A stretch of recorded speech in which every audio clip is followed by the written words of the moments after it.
Sources and channels of reservations. In order to book a hotel room, there are several channels through which one can proceed.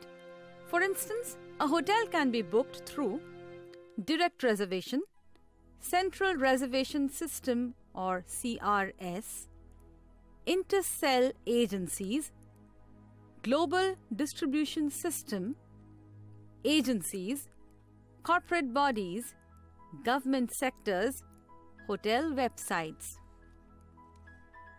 Let us learn about the different sources and channels in a bit more detail. Direct reservations.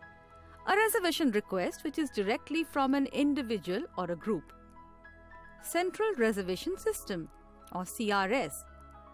It is a computer-based reservation system which enables guests to make reservation through either affiliated system or non-affiliated system. Inter-cell agencies. An agency that deals with many products such as hotel reservation, car rental, travel arrangements, tour operators, airlines and rail reservation. Global distribution system.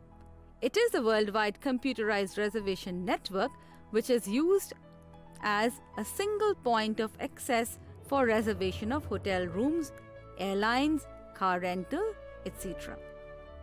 Agencies. Reservation through travel agents and tour operators. Corporate bodies. Booking from companies, non-government organizations and institutions. Government sector. Booking from government sectors such as public sector undertaking, embassies and consulates. Hotel websites. Booking through the hotel's website.